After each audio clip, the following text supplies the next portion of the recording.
देखिए क्वेश्चन था, सभी जैविक संसाधन नवीकरणीय नहीं है, लिखना नहीं है, उसको समझना है। अभी जो क्वेश्चन लिखवाए, सभी जैविक संसाधन नवीकरणीय नहीं है, इस कथन को समझाइए। तो जैविक संसाधन वो होते हैं जो जीव जंतुओं के अवशेष से प्राप्त होता है, जीव जंतुओं के अवशेष से प्राप्त होता है, या जीव जंतु भी हमारे लिए अगर है लाभदायक, यह हमारी आवश्यकताओं को पूर्ति कर रहा है, तो वो भी एक संसाधन ही है। या तो उसके अवशेष से यदि कोई प्राप्त हो रहा है, वो भी एक संसाधन है। लेकिन यह दर्शाना है कि वह सभी जितने सारे जैविक संसाधन हैं, ये दर्शाना है कि सभी नवीकरणीय नहीं होते हैं। कुछ जैविक संसाधन ऐसे होते हैं जो अनवीकरणीय होते हैं। तो जैसे जंगल हो गया, जैविक संसाधन हो गया, पेड़ पौधे हो गए, जैविक संसाधन हो गया, फल फूल हो गया, जैविक संसाधन हो गया, है कि नहीं। तो गाय का दूध, दही, ये भी जैविक संसाधन में आएगा। तो कहने का मतलब ये सभी क्या है, ये नवीकरणीय है। मतलब इसका उपयोग एक बार हम करेंगे ना, उपयोग कर लिए तो फिर हमको चाहिए 2 घंटा के बाद तो फिर मिल जाएगा। मिलेगा कि नहीं मिलेगा? मिल जाएगा ना। इसलिए इसको हम नवीकरणीय संसाधन कहेंगे। लेकिन कुछ जैविक संसाधन ऐसे होते हैं जिसका उपयोग एक बार करने के बाद दोबारा कुछ समय के बाद हमको अगर चाहिए तो हमको लाखों करोड़ों साल वेट करना होगा, तो भी संभव नहीं है कि मिल ही जाएगा। मिलेगा नहीं भी मिल सकता है। जैसे एक बार आप कोयले का उपयोग कर लीजिए,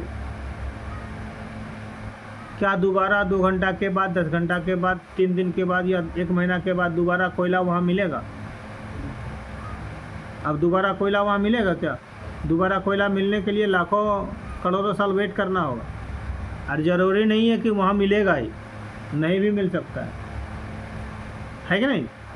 प्राकृतिक गैस, ये प्राकृतिक गैस क्या हुआ, जहाँ से कोयला निकलता है तो लकड़ी का जो अवशेष है वो धीरे धीरे रूपांतरित हो जाता है कोयला में, और लकड़ी में जो तरल पदार्थ है वह एक जगह जमा हो गया तो ये पेट्रोलियम हो गया।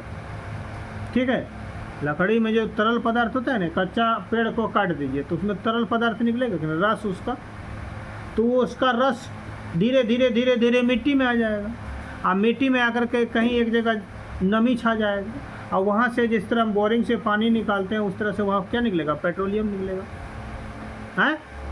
या बड़े बड़े जीव जंतु हैं, यदि मिट्टी के अंदर में दब जाते हैं तो उसका जो द्रव पदार्थ है जैसे ब्लड हो गया, तो वो मिट्टी में समाहित हो जाएगी, सेम आ जाएगा, और वह धीरे धीरे पेट्रोलियम में परिवर्तित हो जाएगा, बदल जाएगा, और लाखों करोड़ों साल के बाद अगर वहाँ से अगर निकला तो वह पेट्रोलियम के रूप में बाहर निकलेगा। और उसमें से कुछ तो गैस बनता होगा, गंध होता होगा, गैस बनता होगा, तो वह गैस भी मिट्टी के अंदर में ही कहीं दबी हुई है। बोरवेल बोरिंग करने के दौरान चाहे किसी खनन के प्रयोग के द्वारा वहाँ से गैस जो है बाहर निकलती है, तो वो प्राकृतिक गैस कहते हैं। तो ये बना कौन चीज़ से? जीव जंतुओं से ही बना। जब ये मर गए, मिट्टी के अंदर दब गया, ठोस पदार्थ कोयला में रूपांतरित हो गया, द्रव पदार्थ पेट्रोलियम में रूपांतरित हो गया, और गैस जो है प्राकृतिक गैस में रूपांतरित हो गया। तो कोयला, पेट्रोलियम, प्राकृतिक गैस एक लंबे समय तक, लाखों करोड़ों साल के बाद मिलना संभव है, एक बार समाप्त होने के बाद। इसलिए इसको हम अनवीकरणीय संसाधन कहेंगे। तो कुल मिला के हम कहेंगे क्या, कि सभी जैविक संसाधन अनवीकरणीय नहीं होते हैं, ना ही नवीकरणीय होते हैं। सभी नवीकरणीय भी नहीं होता है, सभी को हम अनवीकरणीय नहीं बोल सकते हैं। कुछ ऐसा है जो अनवीकरणीय है, कुछ ऐसा है जो नवीकरणीय है। ठीक है।